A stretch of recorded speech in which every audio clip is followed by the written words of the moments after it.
How are you today? I'm doing great, Linda. I'm doing great. Thanks for having us. It's great to see you. Hi, Alana. Hi, Linda. So good to Wonderful see to see you. you. Yeah, absolutely. Here we all are.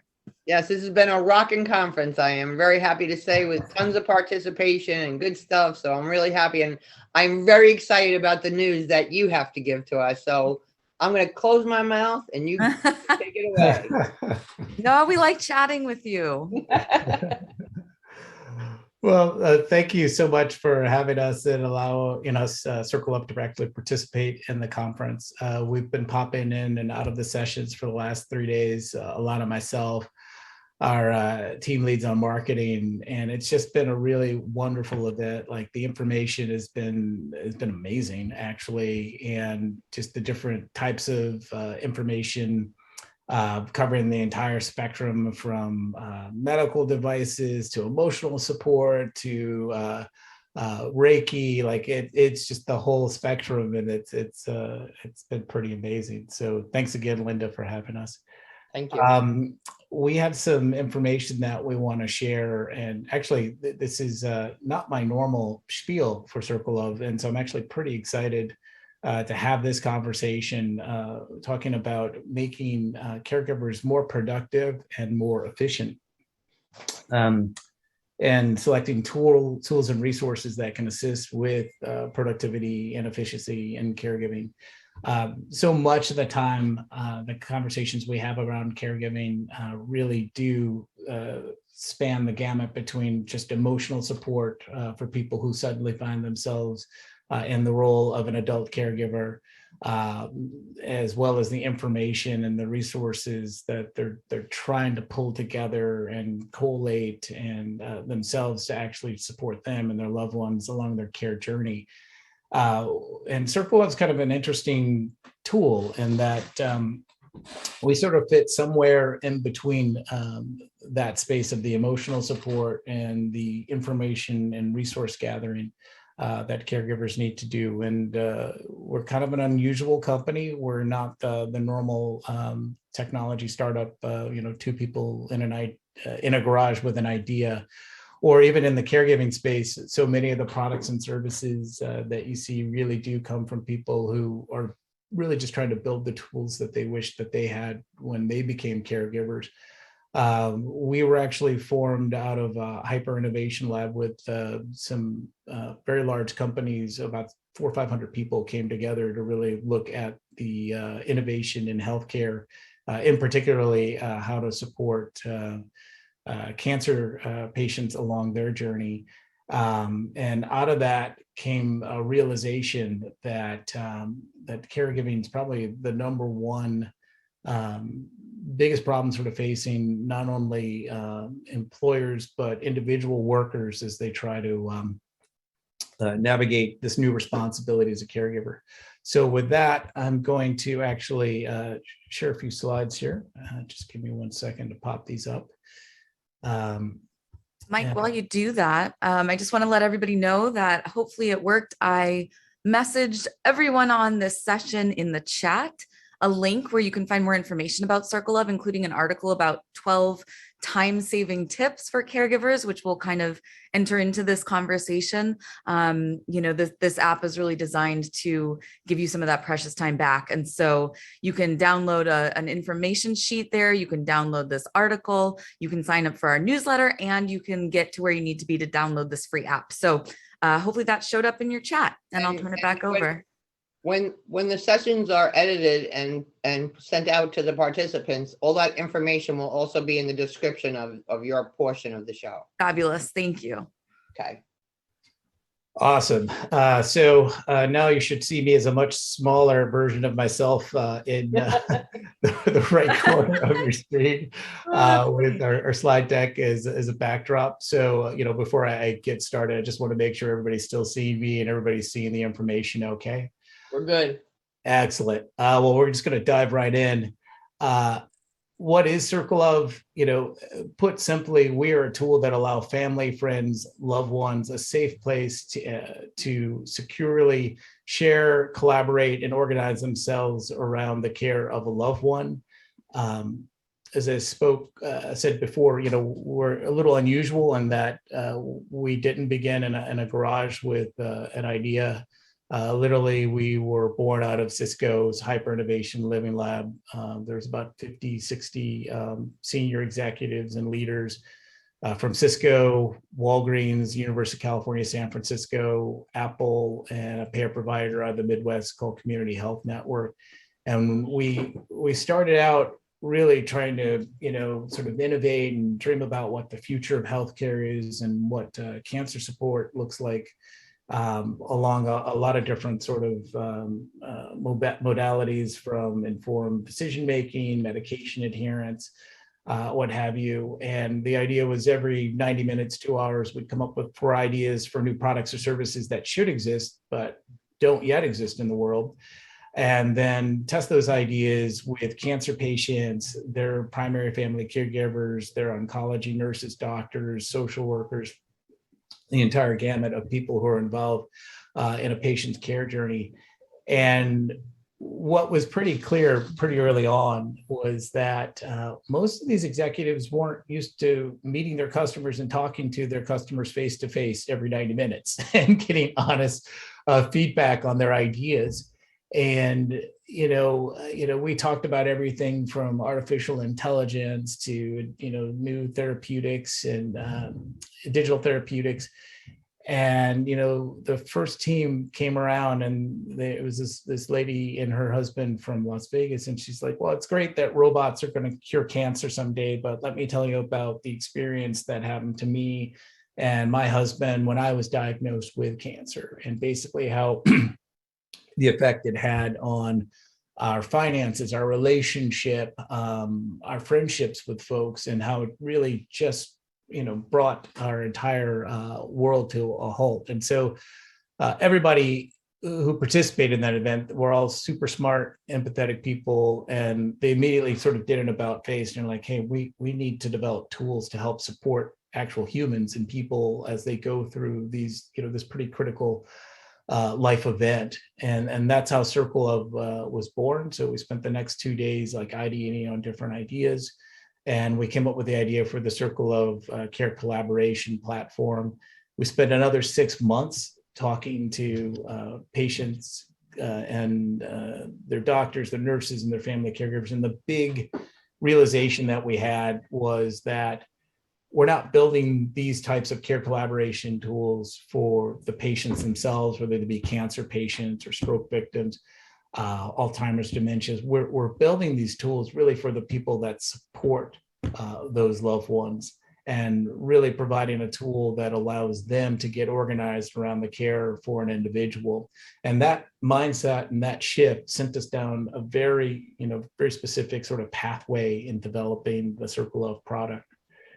I'm going to go through some really quick stats that I think everybody's aware of and that everybody understands, and as a caregiver, but just making sure that we're having this conversation from a common place.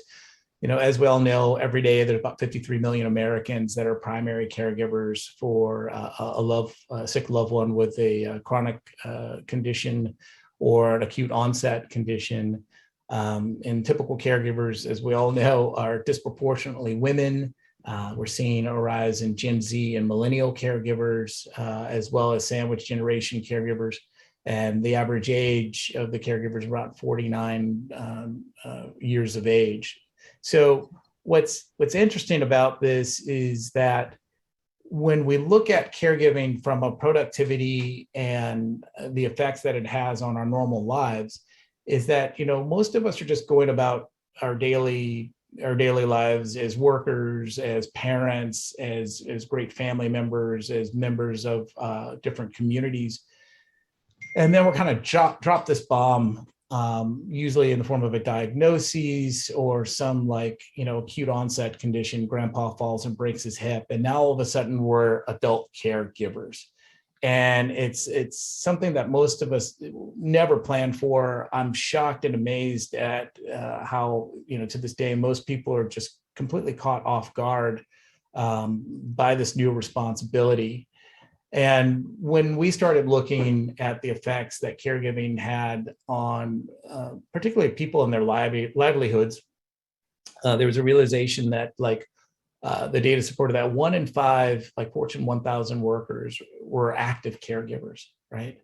And so if you go to work every day and you put 5 people next to each other, one of those people is going through something as a family caregiver, and they are spending anywhere from 20 to 40 hours per week caring for a sick loved one. What the employers didn't realize was that 12% of U.S. employees will take leave to care for themselves or a sick loved one each year. So 1 in 8 employees actually will wind up going into the HR office and saying, hey, I need to leave the workforce either because I'm sick myself or someone that I'm caring for is sick. And what happens is, it catches the employer off guard, and the employee hasn't prepared for it or made any kind of provisions or contingencies in their life for that event. And so it's incredibly disruptive, not only to people's ability to make a living, but also to employers who are trying to run businesses. And how this really, the biggest effect is the effect that it has on women. And if you're a woman and all of a sudden you find yourself in a very likely role as an adult caregiver, you're 3 times more likely to drop out of the workforce and retire. We saw this during, COVID. This was put on steroids. But what people don't realize is that when you drop out of the workforce, it is increasingly difficult for you to re-enter the workforce. And the effect that it has on your overall earnings over a lifetime is significant. And so the thing that we try to focus on at CircleOf is we try to think about how do you give people control back of their lives? How do you allow people to have a tool that helps them plan for this inevitability? Because at some point, each and every one of us will be the primary family caregiver for an adult with a chronic condition or an acute onset condition. And as we all know, as everybody on attending this conference knows, you'll manage everything: medication, rides, meals, finances. You're going to take on what is the equivalent of a second full-time job. In addition, actually, it's for some of us a third full-time job if we're taking care of kids. And then what ultimately happens is people wind up struggling and having difficult sort of balancing their work responsibility with their care responsibilities. And as I said before, that usually means that there's a day where people get overwhelmed and they simply walk into HR and they say, I can't do it anymore and I need to leave the workforce. And so that's really where we started from. We're like, well, how do you get people in the mindset of preparing for this inevitable time in their lives when they're going to be an adult caregiver? How do you give them the right tools and resources to manage that event? But also, how do you give them the language to start a conversation much earlier than the moment when somebody gets a diagnosis or somebody falls down and breaks a hip?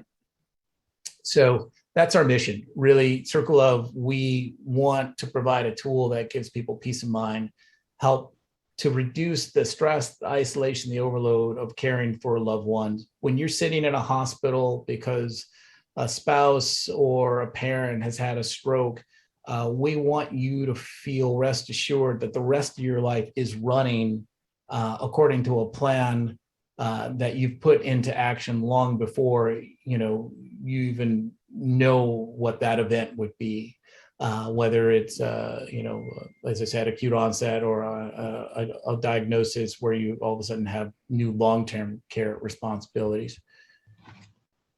So CircleOf is an app. It's free for anyone who wants to use it. We focus on providing a very safe, secure place that is purpose-built for caregiving. And I'm going to repeat this because it's really important. We're building a tool designed from the ground up by caregivers, people who've gone through their own caregiving experiences, to be the tool where you can organize care for a loved one, collaborate on that care, and then find extra support when needed to support your caregiving journey. What happens all too often is there's a situation or something that happens, say, again, using the example of grandpa falling and breaking a hip, where all of a sudden everybody jumps into action. And no one's had a conversation about anything regarding the care of this individual. And we tend to use the tools that we already have and that we're accustomed to using. It can be an Excel spreadsheet. It could be Microsoft Office. It could be Dropbox. We just grab for the things that are around us that we already know how to use, that allow us to be like really efficient workers, or even efficient like social people. Facebook's a really good example, but these tools aren't built to house like private sensitive information, private sensitive conversations, to manage who can actually lend a helping hand, or to organize and do the planning around the work to be done around caring for an individual. And so, when we think about designing this tool and our team thinks about the tool that we're designing, we wake up every day with like one thing in mind. Like, our team, our North Star is, we want to make you a more productive caregiver. We want to give you time back in your day, right? We want to give you back control of your life. Why? Because if you're a more,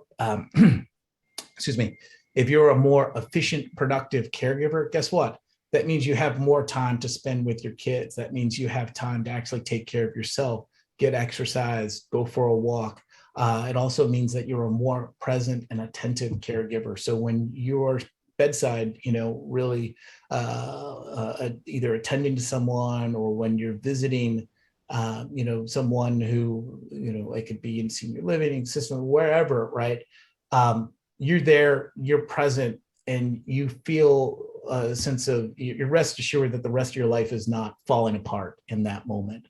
So that is what we do every day. We get up and we just think of better ways to make sure that we can help facilitate better communication with people. We want to help make sure that we can facilitate ways in which you can ask for and receive help without feeling like a burden. But we also want to make sure that we connect you to other great resources out in the world, trusted resources that we want to help collaborate for you. So reduce the amount of Googling, reduce the amount of noise. I'd also think ahead for you. So if grandpa has fallen and he's broken his hip, because when you use CircleOf, you identify the condition that the person that you're caring for actually has. We know that a week and a half, 2 weeks from now, you're going to need to find a skilled nursing facility to help with rehabilitation. And that's something even the hospital probably won't tell you till later in the game. So just knowing the condition and who you're caring for allows us to actually put some resources in front of you so that you know what to expect. But that's CircleOf in a nutshell. And I recommend that everybody go to www.circleof.com. And again, it's one word, CircleOf. It can be your circle of friends. It can be your circle of support, whatever you want your CircleOf to be, right? Go to CircleOf and pull that group of individuals together to start thinking about prepping and collaboration on the care for someone you love. Now to the good stuff. What I really want to talk about today is this concept that we and our team call the value of preparation, right? And it is just amazing that even in the digital health industry, in the digital tech industry, and as skilled caregivers, people working and professional caregivers working in a hospital environment, how we don't prepare for the inevitability of the fact that someone will either need to take care of us or we will need to take care of someone else in the future. And they're just very simple conversations that you can have with individuals about, what should happen like in a time of crises, and how you want to organize yourself and organize others, and how you want to bring people together. And the time to have that conversation is not in the ICU or the emergency room or when everybody is on high alert and dealing with a crisis or emergency. The time to have that conversation is, after dinner or on a walk with your spouse, or even when you go and you visit your parents, and it's just a conversation that you can even have with yourself. It's like, hey, look, even in talking, say to my dad, I can say, hey, look, in the event that something should happen to me, I want you to know that, my wife and my sister are the people on point for my care. I want you involved, but, please just kind of coordinate with them and work through them. And they will, they'll tell you where the, where we'll meet online, where we'll meet in person, and just sort of planning all of the activities around the care for me. And then that opens up a conversation with a parent, a spouse, about contingencies and preparation for their own care. So I'm just gonna, oh yes. Michael, I have one family that gets together every year on New Year's Day, and they call it the brunch nobody wants to talk about. and they talk about what's going on and what the future might hold and how they can care for their family in some of those uncomfortable situations. And they do it every year because a year later it's a different story. But they call it's every New Year's Day, and they call it the party nobody wants to talk about. But they do talk about it, and it's fabulous. That is a great tradition and actually a really great idea. And if you don't mind, I'd like to borrow that app. Oh, go ahead. Because it's so true. It can be an awkward conversation, but trust me, it's an infinitely more awkward conversation when you're having it in the ICU or the emergency room or at a skilled care facility, when everybody wants to all help. Everybody has opinions about how to help, but and it's just noise, and it's just adding to everybody's level of stress and anxiety. So it's just really important to have these conversations when it's not a crisis. So we're going to dive in just a few tips, and then I think we'll open it up for questions at the end. But first and foremost, most people don't identify as caregivers. And this is one of I think the biggest challenges we have as a society, even though we are all by choice caregivers every day. So whether we are a pet owner, whether we're an entrepreneur and we decide to actually start a business. When you start a business, whether it be a convenience store or a tech startup or a hair salon, that's the equivalent of becoming, a mother or father to an entire organization and being a leader, and facilitating really the care and support of your employees. Likewise, as childcare, it's one of these. It's a caregiving role, again, that we choose. And I think the thing that's really interesting is that when you choose to be a caregiver, you don't identify these roles often as a caregiver. But what you do is you set in motion a set of plans, right? When you get pregnant, you have 9 months to reorganize your life, to train for the inevitability of the day that, your child actually comes. So you're in prepper mode for 9 months. Likewise, when you get a dog, you decide what kind of dog you're going to have, who's going to walk it, when you go away on vacation, do you need a boarder, or even if you go to the beach, you bring a water bowl and you bring a ball and you bring some treats. We are very good at putting together and organizing, and doing planning and putting together kits for the care of our children, for the care of our businesses, for the care of our pets. We do not have conversations about what happens when we become an adult caregiver. And again, it's a day that all of us are going to face someday. And to have a really simple conversation and an ongoing conversation, to your point, because things do change. It's just something that we're just not good at, and it's awkward. And as a result, we don't call ourselves caregivers when we take care of our pet or our businesses, but we are. And so, but we choose to be that caregiver. So what I'm sort of suggesting to everyone today is understand that you will be the primary family caregiver for someone in your life who will become sick.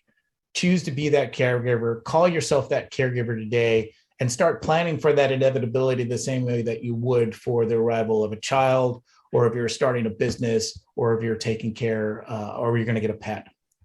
Well, Michael, years ago, Rosalind Carter either said you are a caregiver, you have been a caregiver, you will be a caregiver, or someone will be taking care of you. I tell everybody it's an equal opportunity employer. Yeah, it's the absolute truth. It is, and just the fact that we're in denial about this event that is life-changing, that is going to really, if you're not prepared for it, is going to really just lay waste to life as you know it, is insane, right? Yeah. So many of us are looking for life hacks and things to make us more productive at work and give us an edge, or help us with with diet and exercise. We spend so much time obsessing about becoming just better at so many aspects of our life, only to not realize that if a parent becomes sick or a spouse becomes sick, all that's going to get turned upside down. So why wouldn't you spend some time understanding right, who's going to be a part of your care team, and who's going to be part of that care conversation, and who can't be part of your team? Let's find out now, until not when we have to use the team. That's exactly right. Tip number one, I have 5, and I think the piece of the materials that Alana put together, there's about a dozen, but literally I can talk about this all day, because when you think of caregiving from this efficiency and productivity perspective, really it is how do I get time back in my day, and how do I get a sense of control back into my life? And if you kind of focus there, and you're focused on those things, and you're prepping for those things, when it comes your time, caregiving won't be hard. A really great example is my wife is just naturally a planner. She is the most she's the Serena Williams of planning and organizing. Over Thanksgiving, she prepares, cooks 5 meals, 2 Thanksgiving dinners and 3 brunches over 2.5-3 days, right? So there's brunch on Thursday, Thanksgiving Day. There's Thanksgiving dinner for our family. The next day we have Thanksgiving for our friends. We have a brunch for friends and family. And then Saturday is a brunch. And I know it's Thanksgiving because somewhere around October 20th, these 2 really big binders, big 3-ring binders, they show up in the kitchen on the countertop, and it's every meal everything she's ever cooked for Thanksgiving in years past. There's spreadsheets. It's the level of planning is insane. But you know what happens on Thanksgiving Day? It's perfect. It's perfect. She cooks brunch and then she takes a nap. Who takes a nap on Thanksgiving Day and then comes back and serves a turkey that evening, right? Because that's the level of preparation. So tip number 1 is make sure, discuss with your spouse, discuss with your parents, who you want to have on your care team. And it's a weird conversation because you think, I inherently think I know who I would want, my wife would want on her care team. But until you ask her, you really don't know. And she's just well, I want this person and that person, but definitely not that person. Although I love that person, when that person is around, I'm kind of stressed out. So, and there may be a person you think would be great on your team, and they don't want to be on your team. Not because they don't love you or anything, they just for whatever reason. So I want to know now. I don't want to know when I'm approaching crisis that person can't be on my team. Absolutely. So who should be in your inner circle, right? These are the people who are going to quarterback your caregiving effort. And you know what? Let them know that you're in your inner circle, right? Let them know now that if you want it to be your sister and your wife, or your sister and your brother, hey, look, I had a conversation with such and so, and they said, if something should happen, we want you on point to be a part of that inner team. Very important also, provide roles for what I call the long tail team members. There are all these people who want to help, right? They don't know how to help, or people who would be offended if they weren't given a role. Right. If your Uncle Ned is great on finances, right? Or have him research Medicaid or Medicare, or have him, put him on point to talk to the accountant or the lawyer. Give people, have them do all the paperwork and fill out the insurance. Exactly. Right. So that when you come home from the hospital, there's not a mountain of paperwork waiting for you. Right. And then reach out to Uncle Ned and go, hey, look, there's going to be a mound of paperwork and mound of dealing with the insurance companies. Can you handle that for our family if something should happen to somebody in our family? And that's the great thing. Again, shameless plug about CircleOf is once you figure out who that inner circle is, once you figure out the roles of friends and family, you can invite them all into one place to have that conversation and communicate and collaborate privately and securely. Also, make sure you discuss child and pet care contingencies. That's probably the biggest and most stressful thing. If you're spending time at a hospital every day, make sure you know who's taking care of your kid, who's feeding your kid. And my wife is an amazing cook, and I think I'm an amazing cook as well, but there might be some of you out there who aren't amazing cooks, and if your kid's used to eating pretty well every day, make sure for the 2 weeks that you're hanging out at the hospital, they're not eating burritos and ramen every day, 3 meals a day, right? So that burritos are my favorite. Okay, sorry, don't want to disparage the burritos, but to your point, get in there early, as Linda said, if you have a brunch where everybody's just like, you understand the dynamics of your family and you're having a conversation about who's going to take care of dad, like that conversation has to happen all the time. And if you have an event where you even just jokingly can laugh about it, I think that just takes it all down. And then everybody's pretty clear about what the role is. Well, when I was caring for my mother, my brother stepped way back out of this situation, and I wasn't happy about it. I was upset and I was hurt about it. And I was kind of getting angry with him until one day I realized he just can't. Yeah. That is who he is, and he just can't do it. And, he was the baby of the family and everything. And once I could release that, it was okay. But some people can't release that. So I wish I would have known about it earlier. Yeah, that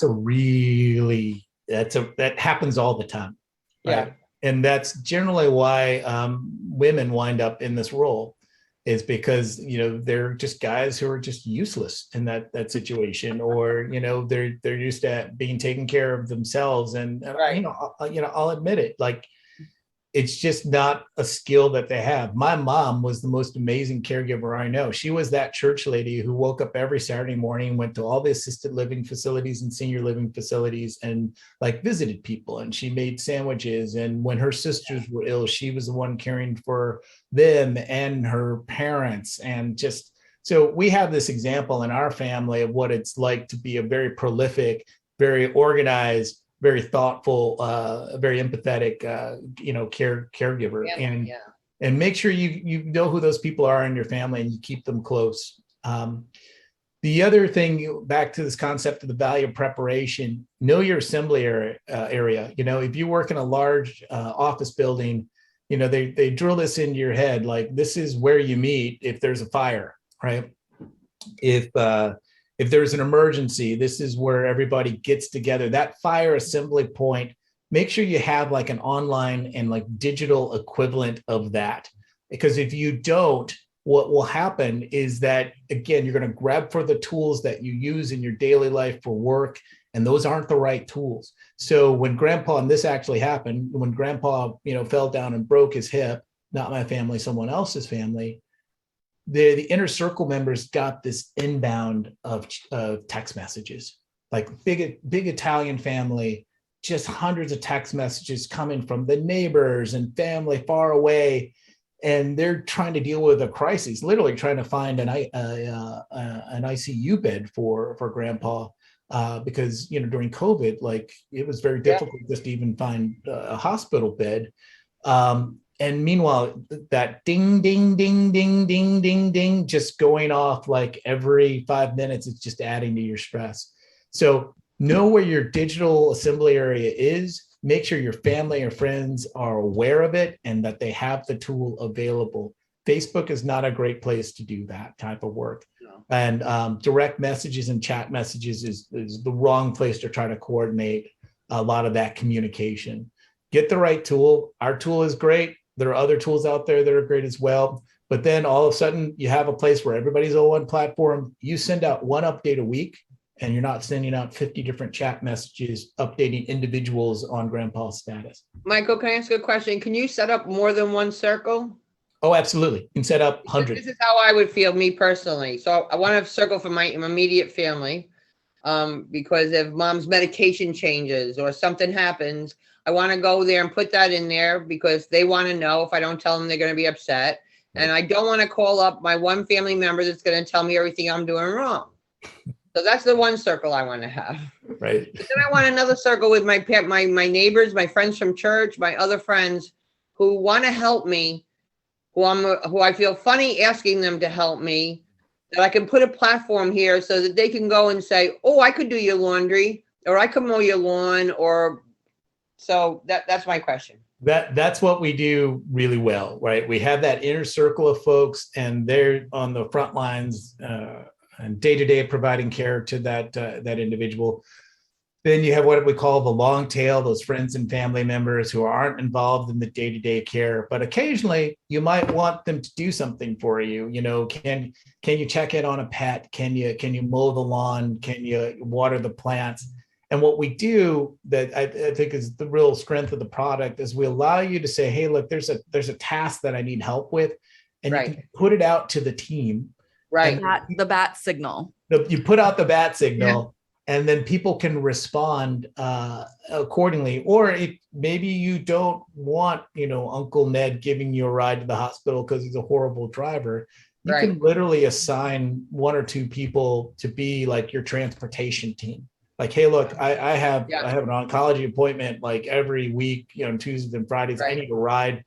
And then you can literally say, pick the two people out of your team that you want to do that for you. But if you don't care who does that for you, or if it's an emergency, you can just throw it out, send up the bat signal and have people want to help when they know. After my mom passed away, I met a friend in the supermarket, and she said, how you doing? And I said, I'm doing okay. And she said, I'm sick of hearing that from you. She said, I have to tell you, when you took care of your mother, you stole my joy. Oh, oh yeah, exactly. Yeah. She said, I could see you swimming in quicksand, Linda. And every time I asked to help you, you said, no, I'm okay. So not only did you not let me help you, you never gave me the opportunity to get to know your mom. Yeah. It's heavy. So, but I'll never forget that. And I tell it to my caregivers because people do want to help when they know. Yeah, they do. And then that's just it. Usually when there's a diagnosis or an event, it's ding, ding, ding, ding, ding. Everybody is like sending you a text message. What can I do? What can I do? What can I do? And really what we do is we allow you to do your planning, to organize your calendar, to figure out who would be good at doing what. And granted, when you're in the hospital, you have plenty of time to do that, get that organized. So it's not that you don't have the time, right? You just don't have the tool, right? It's like, am I going to start a spreadsheet, or am I going to send out different chat messages? No, just download the tool, say, this is my calendar. These are the things I need help with. Send out the back signal, start assigning things to people. And now all of a sudden, everybody who wants to help, they have a role, right? And they know what their lane is, and you can keep people in their lane. And then you can just know that certain things are being handled. So somebody asked the question, love this idea, and curious how secure our information is. Yeah. Also, is it like Facebook and creates intelligence from our conversations and data? We don't sell your data to anyone. We don't share your data to anyone. We encrypt your data at rest and in transit. Your data is your data. There is this movement that's happening right now, and I think in the next couple of years you'll hear a lot about it. It's called consent management. And the idea behind consent management is that you own your data, and that data is like, although it's stored in the cloud, you're the one who can provide the keys and the access to that data when there's different conditions that that you determine. So it's this idea of consent. And so we're building a feature right now called the Vault. And literally the Vault will house important documents, important information, important contacts. But that bundle of data, that's your data. We don't sell that data. We can't see into that data. We don't even want to know what that data is. We'll give you guidance as to the things that we think are important that you should have on hand in an emergency. But who you give access to that data, when they can have access to that data, is also very important. Mm-hmm. And so this idea of consent management in the Vault is something that just top of mind. Since we were born out of the hyper innovation lab at Cisco, Cisco was our first customer. So we had to go through information security the process at Cisco before we could give it to a Cisco employee. They're like, we're not going to let you give apps to our employees unless it's secure. So it actually, I think, slowed us down in getting our product to market, but I'm really thankful that we did that because we've developed a really safe and secure product for our users. I got 2 more of these. I'm going to try to rush through. I got 6 minutes and I want to get to questions. Be a prepper. Set yourself up for success. Create a system that works for you. If you've ever gone to a restaurant, sat down for 7 p.m. reservation, 7:10, placed your order for food, and by 7:35 received a beautiful meal on your table, that's because of something that every great chef and every good restaurant has. It's called mise en place. And it's this concept. It is this dogma around making sure that your workspace is set up as efficiently as possible and that you're working as efficiently as possible. And as a result, work is not work. Work is easy. It's easy to serve, do a dinner service for 200 people because you started your planning the night before. My wife starts her planning for Thanksgiving in October, and that allows her to take a nap on Thanksgiving Day because she wants to be refreshed and charged up and not be dragging when she sits down to dinner with her family. So get yourself, declutter your life, talk to your employer early. If you have a new boss, just say to them, hey, look, nothing's going on with me right now or my family, but I'm just curious, I'm 35 or older. At some point, I'm going to have to care for a parent or a spouse. Like, what's our leave policy? Like, has this happened to other employees in the past? And what that does is it sets up a conversation that's not loaded.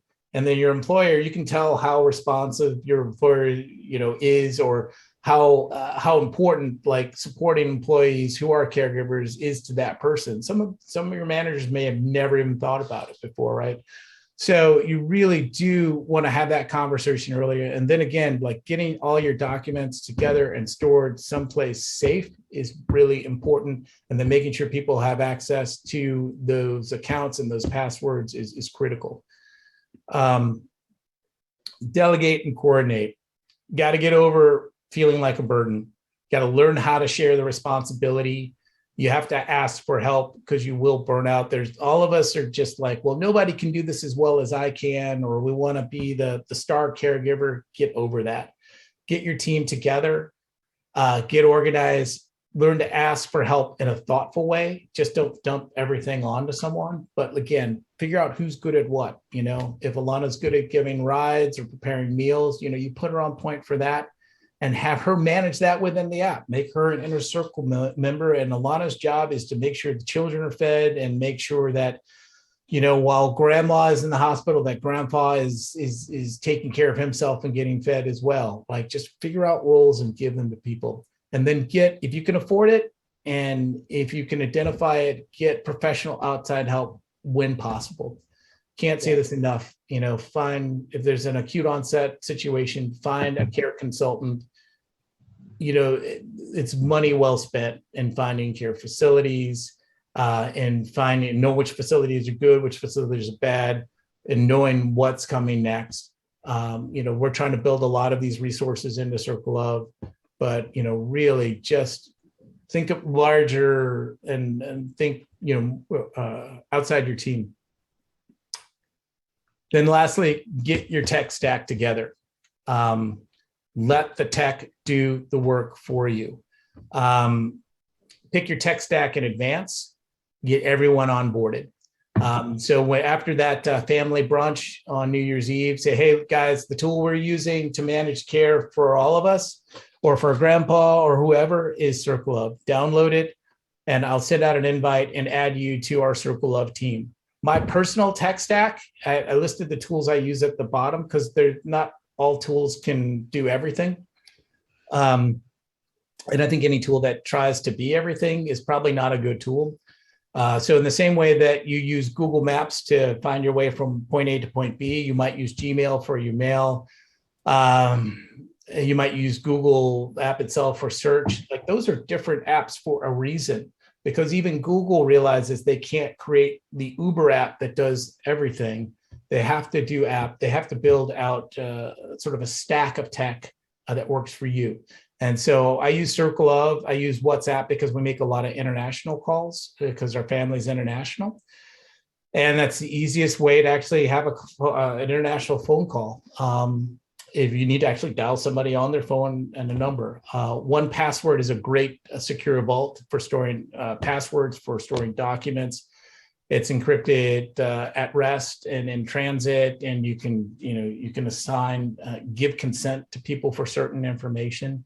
My wife has access to my 1Password, and it's a break glass sort of situation. So that's my personal stack. I'm hoping in the future I won't need 1Password. That CircleOf will do everything that 1Password does. But as we're building that, that's the tool that I use. So with that, I just want to thank everyone. And I think the presentation was supposed to be 45 minutes, and here we are at exactly 45 minutes. You're the man. Encouraging everyone to give us a chance, give us a try. Go to CircleOf.com, download the app.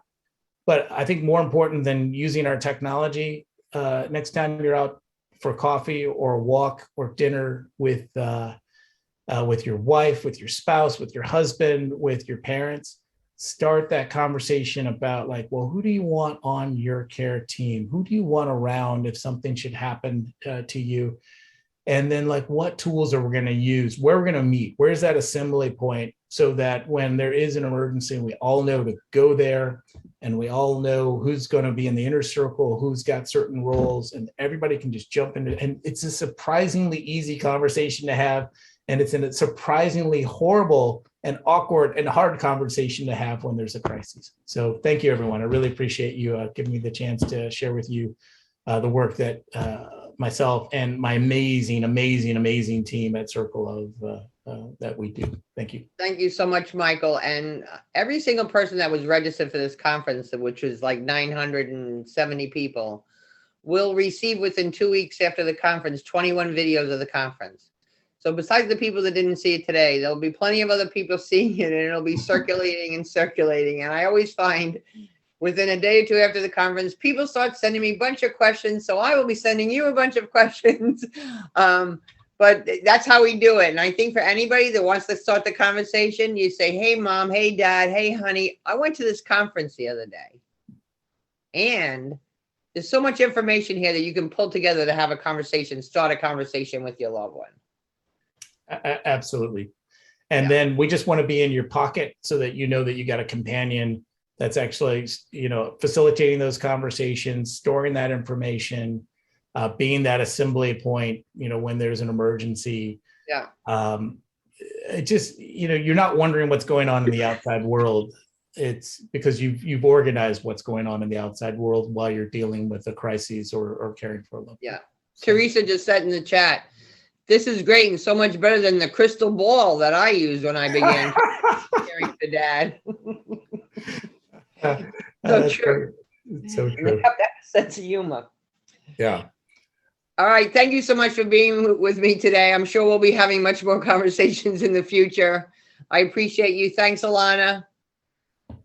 Thank you, everyone. Yeah. And I threw the links in the chat again so people can find them easily. Great. Yeah. And we'll talk to you again soon, I'm sure. And thank you, Linda, for all the great work you do. We really do appreciate you and what you've done. So I'm just a vessel. I don't have a clue. Have a delicious day. Thanks. All right. Thank you. Take care. All right, my friends.